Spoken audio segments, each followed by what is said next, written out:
Alright, let's get this show on the road. I wanted to talk a little bit about Castlevania. I have no idea why it's going double here. Hold on.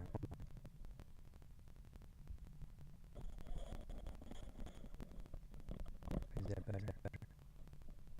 Is that better? I don't know if that's better. Should be. Anyway, Castlevania. For years, arguably, the best Castlevania has been in the night. But that is not, in my opinion, true at all. For 25 years or better, I've been playing Castlevania games. And I have to say that I do have a couple of favorites, and I have a couple of them stinkers, even though those are such a bad Castlevania game. Let's talk about the first Castlevania. Very bright, very orange in a lot of it. The oranges and the pinks and the things like that really made it stand out. And it was really treacherous. There was areas such as in the second level. I think the second level is the hardest one in the whole game. You've got the spiked things coming down in that one area. You've got Medusa heads everywhere. You've got treacherous jumps. There's a couple of exploits. You can actually use Medusas to get up higher so you can get further in the level faster. But I do think that is the single hardest level in the game, with the exception of the boss. Very good game, very innovative. It started it all, and I think that if anybody says that this is a bad game, then they can go and play Super Castlevania 4 or something. Vampire Killer is the next one. That's basically a clone of Castlevania. I played the MSX on emulator, and it just seemed like it was too fast, like it was overclocked, and that might be that I had a bad copy, or that it was indeed overclocked, but it seemed very choppy and very not right, very not natural. Castlevania 2, Simon's Quest. Everybody hates this one, and I don't see why. This one started out the Metroid formula for you guys. Right about the time this was out, Metroid also was out. I think Metroid came out in 87 or 88. So that means that this was before that. Oh, okay, I'm sorry. 87, 88. There we go. If they came out about the same time and they played about the same, why do people love Metroid and hate Castlevania 2? The only thing that I can say about Castlevania 2 is sometimes it was difficult to see because there was a very drab color palette. Sometimes on darker televisions during the night sequences, which were unprecedented at the time. People should be thankful for them. Yeah, there was a long wait time while you heard about your horrible curse and how the morning sunlight was vanquishing it. But for the most part, you had free reign to go wherever you wanted. I mean, if you went certain areas and you weren't strong enough, you were going to die, but that's in any game. If you go anywhere where you're not supposed to go, you're probably going to get your butt kicked. So it was linear in that you should go here, should go there, should go here. The only thing that I can say about this game that I absolutely hate is the clues. It was just bad translation all the way around. I think they had a good product in store for us, and they dropped the ball on the translations, and I think that's probably the worst element of it. The worst element is the translations. Some of the best tracks that we still know and love today came from this game. Same with the first game, and I think that we should respect that. Haunted Castle. No, I don't like that one little bit. It is how can I put this? It's like Altered Beast meets Castlevania, and I'm not trying to diss on Altered Beast, but I never liked that one either. It's an okay game for what it is, but I would much rather play something else in the franchise. Castlevania the Adventure, Game Boy. same deal. Castlevania the Adventure was very, very choppy, very, very haunted castle-ish, and I didn't particularly care for it. I played through it. I appreciated it for what it was, but it's not one of the ones I go to. Castlevania 3, Dracula's Curse. More innovation. They went back to the bright and shiny colors so that we could see better, and they implemented the partner system. I think that was awesome. I think that at least Alucard was underpowered, and Sypha grossly overpowered. But aside from that, I like the ability to be able to switch between characters like that, and that's an element that we see later in later games that really make those games stand out, is the ability to be more than one person. You know, I mean, how would Mortal Kombat be if there were only 6 characters still? You know, you want to expand, you want to grow on that. And I think that whereas Castlevania 3 didn't really have a lot of storyline, it did have some plot branches. And I think that plot branches are essential in a Castlevania game, which is why I still tip my hat to Simon's Quest, because you could go somewhere else. You could go elsewhere if you wanted to. You just had to have the proper items. So you did kind of have to go linear with it, but you could try to go anywhere. Back to Castlevania 2, another thing that I don't like about it is that there's only a handful of bosses. I think there should have been more bosses, or at least some characters that were a bit more of a challenge than the floating skulls or the mummies. What are they called? No, not Redeads. You know what I'm talking about.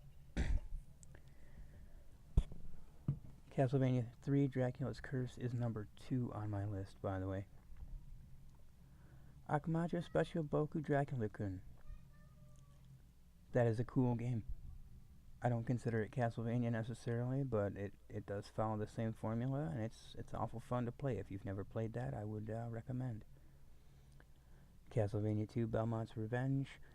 Same problem for me as with the Adventure.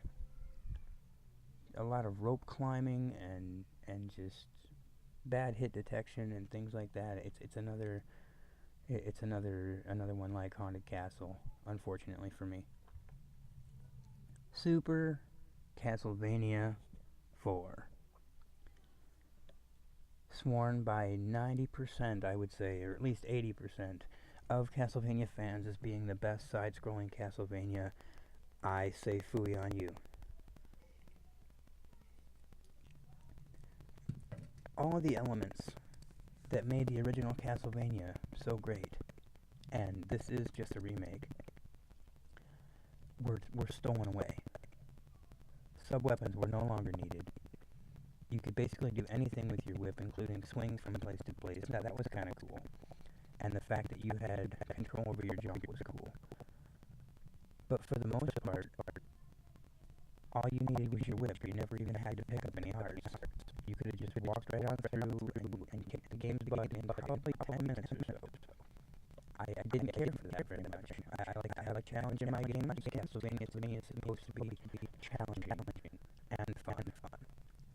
So yeah, it's a good game if you wanna just take frustration, drink some bats or something. But I think that's the way to go with the challenge that the earlier 6 or so offered, and I think that ruined it. It looks stunning. The music is great. It was good for what it was. But I do not think it was the best one for several of those reasons. Kid Dracula again, like Akamajo Special Boku-kun, pretty fun to play. It's pretty fun to play. Actually, it's one of my favorite Game Boy games. Castlevania Chronicles, yet another remake of the first game, yet another failure to make it better, in my opinion. You lost the whip in all directions, which was nice because it made it a little bit harder again. But it was just, I think they tried to overdo it and just didn't didn't do a good job. Now, mind you, I'm not dissing any single Castlevania game. Just because I don't care, just because I don't want to pop it in and play it, doesn't mean it wasn't a good game. I'm just trying to denounce some of the claims that some of these are the best game.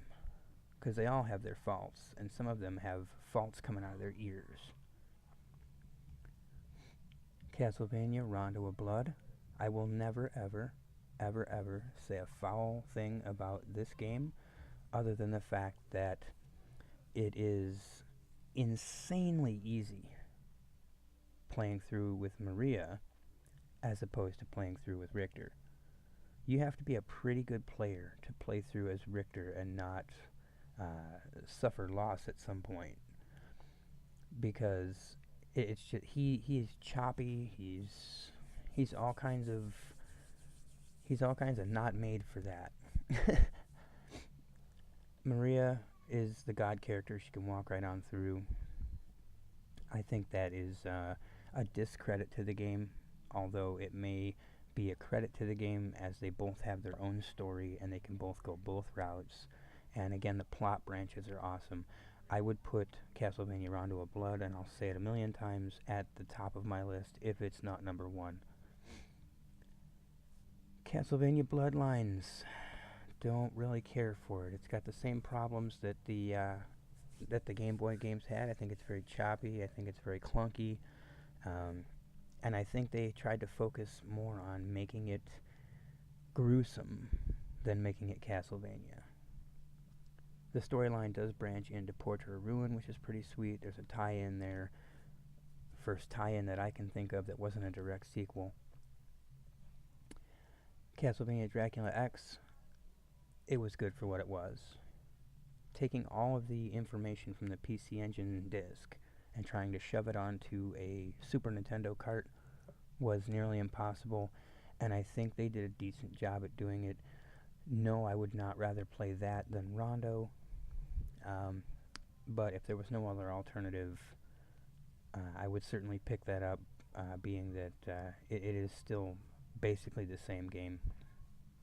You can't be Maria in that one, and I think that only Maria and Annette are in there. The other two maidens aren't, but it doesn't matter because rescuing them wouldn't serve any purpose. Castlevania Symphony of the Night. Alright, guys. Metroidvania games are cool. They are. They're very, very, very, very cool. I like the RPG elements of them. I like the fact that you can, do a bunch of different spells and things like that. I like the fact that they have multiplayers, for example, Richter or Maria if you're playing a Japanese release. I like how smooth he moves. He's certainly stronger than he was in Castlevania 3. And it was a pretty good story. It is one of the best PlayStation games ever to be released. I won't take that away from any of you. But I still think that Rondo beats it out as far as best Castlevania game, because just like with Super Castlevania 4, Symphony of the Night is easy. I mean, it's hard for about 10 minutes. It's difficult for about 10 minutes after death takes your stuff. And then you're hopping all over the place. You're beating up Slagra and Gaibin. You're just taking it to them, and it doesn't take very long to become pretty badass in that game, and thus taking away any and all challenge. Then all it is going back and forth from room to room. You're just going through the motions then and covering map. It's not difficult at all anymore. You get about 20-30 minutes tops of actual intense gameplay, most of which being the fight with Dracula in the beginning, although because he can brandish his whip, it makes it impossible to lose. Not to mention, if you do manage to lose, Maria comes out and makes it so you can't. It's just a really simple game. And I have that same problem with Aria of Sorrow, Dawn of Sorrow, Harmony of Dissonance, Portrait of Ruin, Circle of the Moon. Circle of the Moon is harder for longer. It is harder for longer, but eventually you can just walk right on through. Nothing hurts you anymore. You know, there's no chance to fall on spikes and die instantly. There's no chance of falling in a chasm because you were struck by a stray Medusa head. There's no challenge to it. Then all it is taking down enemies' hit points. And yeah, it's fun to play. I'm not going to say that it isn't. But it's no longer challenging, and I think that challenging is what a Castlevania game should be. Castlevania Legends was actually my favorite Game Boy title, but again, it suffers from all the same things that the other ones did. The only credit I have to that one is that Alucard is present in this game, and the main protagonist is a woman. Another release of Castlevania. Legacy of Darkness. Legacy of Darkness, I absolutely love. That's probably my favorite 3D Castlevania to date. I don't really care for Lament of Innocence, and the ones on the Nintendo 64 just fall short of what you expect Castlevania to be. I play them for what they are. They're decent, fun games. They remind me more of like a whip-wielding Resident Evil. But I won't say that they're horrible games. Oh no, Legacy of Darkness is not the one I'm thinking of. Legacy of Darkness is the one on 64. Okay, here we go. Castlevania and Legacy of Darkness. Again, like I said, those two are kind of like the Resident Evil games, or some kind of like horror thing. But it's not, in my opinion, truly Castlevania. But you play it for what it is. Circle and Moon set again against the Metroidvania games being incredibly easy. Harmony of Distance follows that same path, even becoming easier because everything's highlighted. You can't miss a thing. Aria of Sorrow, Dawn of Sorrow. Same thing with them. Lament of Innocence, like I said, I didn't care for that one too much. Dawn of Sorrow was okay, but still suffered the same Metroidvania problem of being far too easy. I mean, you can easily slam through a Metroidvania game in an hour or two. And the other ones you can too, but you have a lot more satisfaction doing it, I think, if you're into challenging games. Curse of Darkness is the one that I think is my favorite 3D Castlevania game. Portrait of Ruin, that was nice because it went off the Bloodline storyline. Order of Shadows, I didn't play. Order of Ecclesia, I think that's one of the nicest 3D Castlevania games because it's got the elements of Symphony of the Night and the like, but it's not incredibly easy. You can't become incredibly powerful too quickly. Castlevania Judgment, I think, was a mockery of the entire franchise, but it was an okay fighting game for what it was. Never heard of the Metal. I've never played Pasha Slot or whatever it is, or Castlevania the Arcade. Adventure Rebirth, like I said earlier, was okay. It improved on the adventure a bit. Never played Castlevania Puzzle. Harmony of Despair was very awesome. That's a very nice multiplayer Castlevania game. The only problem I had with that is that you were extremely weak until you were strong, just like in those 3D or the Metroidvania Castlevanias. And if you're online playing with people who've been playing for a while, you're just basically standing around doing nothing while they do all the work.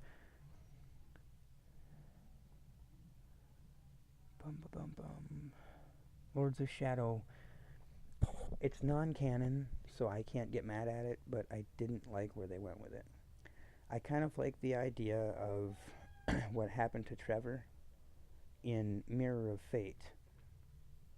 I don't want any spoilers, but Mirror of Fate was probably the best out of the three, in my opinion, as far as the Lords of Shadows games went. I didn't care for 2 really at all, and 1, I think that Curse of Darkness far outshined it, regardless the graphical enhancements. Okay, so that's it. We went through most of the Castlevania games, and I'll see you later.